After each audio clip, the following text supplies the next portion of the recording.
രണ്ട് രാജാക്കന്മാരുടെ പുസ്തകം 2-ാം അധ്യായം. 1 രാജാക്കന്മാരുടെ പുസ്തകം 2-ാം അധ്യായം. ദാവീദിന് മരണകാലം വന്നപ്പോൾ അവൻ തൻ്റെ മകനായ ശലോമോനോട് കൽപ്പിച്ചതെന്തെന്നാൽ, ഞാൻ സകല ഭൂവാസികളുടെയും വഴിയായി പോകുന്നു. നീ ധൈര്യം പൂണ്ട് പുരുഷനായിരിക്ക. നീ എന്തു ചെയ്താലും എവിടേക്ക് തിരിഞ്ഞാലും സകലത്തിലും നീ കൃതാർത്ഥനാകേണ്ടതിനും നിന്റെ മക്കൾ പൂർണ്ണ ഹൃദയത്തോടും പൂർണ്ണ മനസ്സോടും കൂടെ എൻ്റെ മുമ്പാകെ സത്യമായി നടന്ന് തങ്ങളുടെ വഴി സൂക്ഷിച്ചാൽ ഇസ്രായേലിൻ്റെ രാജാസനത്തിൽ ഇരിപ്പാൻ ഒരു പുരുഷൻ നിനക്കില്ലാതെ പോകുകയില്ലെന്ന് യഹോവ എന്നോട് അരുളി ചെയ്ത വചനം താൻ ഉറപ്പിക്കേണ്ടതിനുമായി മോശയുടെ ന്യായപ്രമാണത്തിൽ എഴുതിയിരിക്കുന്നത് പോലെ നിന്റെ ദൈവമായ യഹോവയുടെ വഴികളിൽ നടന്ന അവൻ്റെ ചട്ടങ്ങളും കൽപ്പനകളും വിധികളും സാക്ഷികളും പ്രമാണിച്ചും കൊണ്ട് അവൻ്റെ ആജ്ഞ അനുസരിച്ചു കൊള്ളുക. വിശേഷിച്ച് സെരൂയയുടെ മകൻ യോവാബ് എന്നോട് ചെയ്തത് ഇസ്രായേലിൻ്റെ 2 സേനാധിപന്മാരായ നേരിൻ്റെ മകൻ അബ്നേരിനോടും ഏദരിൻ്റെ മകൻ അമാസയോടും ചെയ്തത് തന്നെ നീയും അറിയുന്നുവല്ലോ. അവൻ അവരെ കൊന്നു. സമാധാന സമയത്ത് യുദ്ധരക്തം ചൊരിഞ്ഞ് യുദ്ധരക്തം തൻ്റെ അരക്കച്ചകളിലും കാലിലെ ചെരുപ്പിലുമാക്കിയല്ലോ. ആകയാൽ നീ ജ്ഞാനം പ്രയോഗിച്ച് അവൻ്റെ നരയെ സമാധാനത്തോടെ പാതാളത്തിൽ ഇറങ്ങുവാൻ സമ്മതിക്കരുത്. എന്നാൽ ഗിലെയാദിനായ ബെർസിലായിയുടെ മക്കൾക്ക് നീ ദയ കാണിക്കണം. അവർ നിന്റെ മേശയെങ്കിൽ ഭക്ഷണം കഴിക്കുന്നവരുടെ കൂട്ടത്തിലിരിക്കട്ടെ. നിന്റെ സഹോദരനായ അബ്ശാലോമിൻ്റെ മുമ്പിൽ നിന്ന് ഞാൻ ഓടിപ്പോകുമ്പോൾ അവർ അങ്ങനെ തന്നെ എന്നോടും പെരുമാറി. പിന്നെ ബഹൂരീമിലെ ബെന്യാമീനനായ ഗേരയുടെ മകൻ ഷിമയി എന്നൊരുവനുണ്ടല്ലോ. അവൻ ഞാൻ മഹാനവമിയിലേക്ക് പോകുന്ന ദിവസം അവൻ എന്നെ കഠിന ശാപത്തോടെ ശപിച്ചു. എങ്കിലും അവൻ യോർദാങ്കിൽ എന്നെ എതിരേറ്റ് വന്നതുകൊണ്ട് അവനെ വാൾ കൊണ്ട് കൊല്ലുകയില്ലെന്ന് ഞാൻ യഹോവ നാമത്തിൽ അവനോട് സത്യം ചെയ്തു. എന്നാൽ നീ അവനെ ശിക്ഷിക്കാതെ വിടരുത്. നീ ബുദ്ധിമാനല്ലോ. അവനോട് എന്ത് ചെയ്യണമെന്ന് നീ അറിയും. അവൻ്റെ നരയെ സമാധാനത്തോടെ പാതാളത്തിലേക്ക് അയക്കുക. പിന്നെ ദാവീദ് തൻ്റെ പിതാക്കന്മാരെ പോലെ നിദ്ര പ്രാപിച്ചു. ദാവീദിൻ്റെ നഗരത്തിൽ അവനെ അടക്കം ചെയ്തു. ദാവീദ് ഇസ്രായേലിൽ വാണ കാലം 40 സംവത്സരം. അവൻ ഹെബ്രോനിൽ 7 സംവത്സരവും യെരൂശലേമിൽ 33 സംവത്സരവും വാണു. ശലോമോൻ തൻ്റെ അപ്പനായ ദാവീദിൻ്റെ സിംഹാസനത്തിലിരുന്നു. അവൻ്റെ രാജത്വം ഏറ്റവും സ്ഥിരമായി വന്നു. എന്നാൽ ഹഗ്ഗീത്തിൻ്റെ മകനായ അദോനിയാവ് ശലോമോൻ്റെ അമ്മയായ ബത്ശേബയെ ചെന്ന് കണ്ടു. നിന്റെ വരവ് ശുഭമോ എന്നവൾ ചോദിച്ചതിന് ശുഭം തന്നെ എന്നവൾ പറഞ്ഞു. എനിക്ക് നിന്നോടൊരു കാര്യം പറവാനുണ്ടെന്ന് അവൻ പറഞ്ഞു. പറകയെന്ന് അവൾ പറഞ്ഞു. അവൻ പറഞ്ഞതെന്തെന്നാൽ, രാജത്വം എനിക്കുള്ളതായിരുന്നു. ഞാൻ വാഴരുന്ന് ഇസ്രായേലൊക്കെയും പ്രതീക്ഷിച്ചിരുന്നു എന്ന് നീ അറിയുന്നുവല്ലോ. എന്നാൽ രാജത്വം മറിഞ്ഞെൻ്റെ സഹോദരനായിപ്പോയി. യഹോവയാൽ അത് അവന് ഭവിച്ചു. എന്നാൽ ഇപ്പോൾ ഞാൻ നിന്നോടൊരു കാര്യം അപേക്ഷിക്കുന്നു, അത് തള്ളിക്കളയരുതേ, നീ പറകയെന്ന് അവൻ പറഞ്ഞു. അപ്പോൾ അവൻ, ശൂന്യംകാരത്തിയായ അഭിഷേകനെ എനിക്ക് ഭാര്യയായിട്ട് തരുവാൻ ശലോമോൻ രാജാവിനോട് പറയണമേ. അവൻ നിന്റെ അപേക്ഷ തള്ളുകയില്ലല്ലോ എന്ന് പറഞ്ഞു. ആകട്ടെ, ഞാൻ നിനക്ക് വേണ്ടി രാജാവിനോട് സംസാരിക്കാമെന്ന് ബത്ശേബ പറഞ്ഞു. അങ്ങനെ ബത്ശേബ അദോനിയാവിനു വേണ്ടി ശലോമോൻ രാജാവിനോട് സംസാരിപ്പാൻ അവൻ്റെ അടുക്കൽ ചെന്നു. രാജാവ് എഴുന്നേറ്റ് അവളെ എതിരേറ്റ് ചെന്ന് വന്ദനം ചെയ്തു. തൻ്റെ സിംഹാസനത്തിലിരുന്ന് രാജാമാതാവിനെ ഇരിപ്പാൻ കൊടുപ്പിച്ചു. അവൾ അവൻ്റെ വലതുഭാഗത്തിരുന്നു.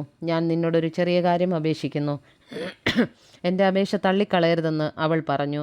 രാജാവ് അവളോട്, എൻ്റെ അമ്മയെ ചോദിച്ചാലും ഞാൻ നിൻ്റെ അപേക്ഷ തള്ളുകയില്ലെന്ന് പറഞ്ഞു. അപ്പോൾ അവൾ, ശൂന്യംകാരത്തെ അഭിഷേകനെ നിൻ്റെ സഹോദരനായ അദോനിയാവിന് ഭാര്യയായിട്ട് കൊടുക്കണമെന്ന് പറഞ്ഞു. ശലോമോൻ രാജാവ് തൻ്റെ അമ്മയോട്, ശൂന്യംകാരത്തെ അഭിഷേകനെ അദോനിയാവിന് വേണ്ടി ചോദിക്കുന്നതെന്ത്? രാജത്വത്തെയും അവന് വേണ്ടി ചോദിക്കരുതോ? അവൻ എൻ്റെ ജ്യേഷ്ഠനല്ലോ. അവന് പുരോഹിതൻ അബ്യാഥാരിനും സെരൂയയുടെ മകൻ യോവാബിനും വേണ്ടി തന്നെ എന്ന് ഉത്തരം പറഞ്ഞു. അദോനിയാവ് ഈ കാര്യം ചോദിച്ചത് തൻ്റെ ജീവനാശത്തിനായിട്ടല്ലെങ്കിൽ ദൈവം തക്കവണ്ണവും അധികവും എന്നോട് ചെയ്യട്ടെ. ആകയാൽ എന്നെ സ്ഥിരപ്പെടുത്തിയവനും എന്നെ എൻ്റെ അപ്പനായ ദാവീദിൻ്റെ സിംഹാസനത്തിലിരുത്തി എൻ്റെ വാഗ്ദാന പ്രകാരം എനിക്കൊരു ഗൃഹം പണിതവനുമായി യഹോവയാണ്. ഇന്ന് തന്നെ അദോനിയാവ് മരിക്കണമെന്ന് ശലോമോൻ രാജാവ് കൽപ്പിച്ചു. യഹോവ നാമത്തിൽ സത്യം ചെയ്തു. പിന്നെ ശലോമോൻ രാജാവ് യഹോയാദയുടെ മകനായ ബെനായാവെ അയച്ചു. അവൻ അവനെ വെട്ടിക്കൊന്നു കളഞ്ഞു. അബ്യാഥാർ പുരോഹിതനോട് രാജാവ്, നീ അനാഥോത്തിലെ നിന്റെ ജന്മഭൂമിയിലേക്ക് പോയിക്കൊള്ളുക. നീ മരണയോഗ്യനാകുന്നു.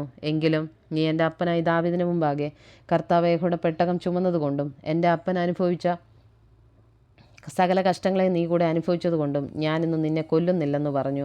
ഇങ്ങനെ യഹോവ ശീലോവിൽ വെച്ച് ഏലിയുടെ കുടുംബത്തെക്കുറിച്ച് അരുളി ചെയ്ത വചനത്തിന് നിവൃത്തി വരേണ്ടതിന് ശലോമോൻ അബ്യാഥാരിനെ യഹോവയുടെ പൗരോഹിത്യത്തിൽ നിന്ന് നീക്കിക്കളഞ്ഞു. ഈ വർത്തമാനം യോവാബിനെത്തിയപ്പോൾ യോവാബ് അബ്ശാലോമിൻ്റെ പക്ഷം ചേർന്നിരുന്നില്ലെങ്കിലും അദോനിയാവിൻ്റെ പക്ഷം ചേർന്നിരുന്നു. അവൻ യഹോവയുടെ കൂടാരത്തിൽ ഓടിച്ചെന്ന് യാഗപീഠത്തിൻ്റെ കൊമ്പുകളെ പിടിച്ചു. യോവാബ് യഹോവയുടെ കൂടാരത്തിൽ ഓടിച്ചെന്ന് യാഗപീഠത്തിൻ്റെ അടുക്കൽ നിൽക്കുന്നെന്ന് ശലോമോൻ രാജാവിന് അറിവ് കിട്ടി. അപ്പോൾ ശലോമോൻ യഹോയാദയുടെ മകനായ ബെനായാവെ അയച്ചു. നീ ചെന്ന് അവനെ വെട്ടിക്കളകയെന്ന് കൽപ്പിച്ചു. ബെനായാവ് യഹോവയുടെ കൂടാരത്തിൽ ചെന്ന് നീ പുറത്തു വരികയെന്ന് രാജാവ് കൽപ്പിക്കുന്നെന്ന് അവനോട് പറഞ്ഞു. ഇല്ല, ഞാൻ ഇവിടെ തന്നെ മരിക്കുമെന്ന് അവൻ പറഞ്ഞു. ബെനായാവ് ചെന്ന്, യോവാബ് ഇങ്ങനെ പറയുന്നു, ഇങ്ങനെ അവൻ എന്നോട് ഉത്തരം പറഞ്ഞെന്ന് രാജാവിനെ ബോധിപ്പിച്ചു. രാജാവാനോട് കൽപ്പിച്ചത് അവൻ പറഞ്ഞതുപോലെ നീ ചെയ്യുക. അവനെ വെട്ടിക്കൊന്ന് കുഴിച്ചിടുക. യോവാബ് കാരണം കൂടാതെ ചിന്നിയ രക്തം നീ ഇങ്ങനെ എങ്കിൽ നിന്ന് എൻ്റെ പ്രതിഭവനത്തിൽ നിന്ന് നീക്കിക്കളക. അവൻ്റെ രക്തപാതകം യഹോവ അവൻ്റെ തലമേൽ തന്നെ വരുത്തും. ഇസ്രായേലിൻ്റെ സേനാധിപതിയായ നേരിൻ്റെ മകൻ അബ്നേർ, യഹൂദയുടെ സേനാധിപതിയായ യോധേറിൻ്റെ മകൻ അമാസ എന്നിങ്ങനെ തന്നേക്കാൾ നീതിയും സൽഗുണവുമുള്ള 2 പുരുഷന്മാരെ അവൻ എൻ്റെ അപ്പനായ ദാവീദ് അറിയാതെ വാൾ കൊണ്ട് വെട്ടിക്കൊന്നു കളഞ്ഞുവല്ലോ. അവരുടെ രക്തം എന്നേക്കും യോവാബിൻ്റെയും അവൻ്റെ സന്തതിയുടെയും തലമേലിരിക്കും. ദാവീദിനും അവൻ്റെ സന്തതിക്കും ഗൃഹത്തിനും സിംഹാസനത്തിനും യഹോവയിൽ നിന്ന് എന്നേക്കും സമാധാനമുണ്ടാകും. അങ്ങനെ യെഹോയാദയുടെ മകൻ ബെനയാവ് ചെന്ന് അവനെ വെട്ടിക്കൊന്നു. മരുഭൂമിയിലെ അവൻ്റെ വീട്ടിൽ അവനെ അടക്കം ചെയ്തു. രാജാവ് അവനു പകരം യെഹോയാദയുടെ മകനായ ബെനയാവെ സേനാധിപതിയാക്കി അബ്യാഥാറിന് പകരം സാദോക്ക് പുരോഹിതനെ നിയമിച്ചു. പിന്നെ രാജാവ് ആളയച്ച് ശിമെയെ വരുത്തി അവനോട്, നീ യെരൂശലേമിൽ നിനക്കൊരു വീട് പണിത് പാർത്തുകൊള്ളുക. അവിടെ നിന്നും പുറത്തെങ്ങും പോകരുത്. പുറത്തിറങ്ങി കിദ്രോൻ തോട് കടക്കുന്ന നാളിൽ നീ മരിക്കേണ്ടി വരുമെന്ന് തീർച്ചയായും അറിഞ്ഞുകൊള്ളുക. നിന്റെ രക്തം നിന്റെ തലമേൽ തന്നെ ഇരിക്കുമെന്ന് കൽപ്പിച്ചു. ശിമെയി രാജാവിനോട്, അത് നല്ല വാക്ക്, യജമാനായ രാജാവ് കൽപ്പിച്ചതുപോലെ അടിയും ചെയ്തുകൊള്ളാമെന്ന് പറഞ്ഞു. അങ്ങനെ ശിമെയി കുറേ കാലം യെരൂശലേമിൽ പാർത്തു. 3 സംവത്സരം കഴിഞ്ഞപ്പോൾ ശിമെയുടെ 2 അടിമകൾ മാഗയുടെ മകനായ ആഗീഷ് എന്ന ഗത്ത് രാജാവിൻ്റെ അടുക്കൽ ഓടിപ്പോയി. തൻ്റെ അടിമകൾ ഗത്തിലുണ്ടെന്ന് ശിമെയിക്ക് അറിവ് കിട്ടി. അപ്പോൾ ശിമെയി എഴുന്നേറ്റ് കഴുതയ്ക്ക് കോപ്പിട്ട് പുറപ്പെട്ട് അടിമകളെ അന്വേഷിപ്പാൻ ഗത്തിൽ ആഗീഷിൻ്റെ അടുക്കൽ പോയി. അങ്ങനെ ശിമെയി ചെന്ന് അടിമകളെ ഗത്തിൽ നിന്ന് കൊണ്ടുവന്നു. ശിമെയി യെരൂശലേം നഗരം വിട്ട് ഗത്തിൽ പോയി മടങ്ങി വന്നുവെന്ന് ശലോമോൻ അറിവ് കിട്ടി. അപ്പോൾ രാജാവ് ആളയച്ച് ശിമെയെ വരുത്തി അവനോട്, നീ പുറത്തിറങ്ങി എവിടെയെങ്കിലും പോകുന്ന നാളിൽ നീ മരിക്കേണ്ടി വരുമെന്ന് തീർച്ചയായി അറിഞ്ഞുകൊള്ളുക എന്നു ഞാൻ നിന്നെക്കൊണ്ട് യഹോവ നാമത്തിൽ സത്യം ചെയ്യിച്ച് സാക്ഷീകരിക്കുകയും ഞാൻ കേട്ട വാക്ക് നല്ലതെന്ന് നീ എന്നോട് പറയുകയും ചെയ്തില്ലയോ? അങ്ങനെ ഇരിക്കെ നീ യഹോവയുടെ ആണയും ഞാൻ നിന്നോട് കൽപ്പിച്ച കൽപ്പനയും പ്രമാണിക്കാതെ ഇരുന്നത് എന്തെന്ന് ചോദിച്ചു. പിന്നെ രാജാവ് ശിമെയിയോട്, നീ എൻ്റെ അപ്പനായ ദാവീദിനോട് ചെയ്തതും നിനക്ക് ഓർമ്മയുള്ളതുമായ ദോഷമൊക്കെ നീ അറിയുന്നുവല്ലോ.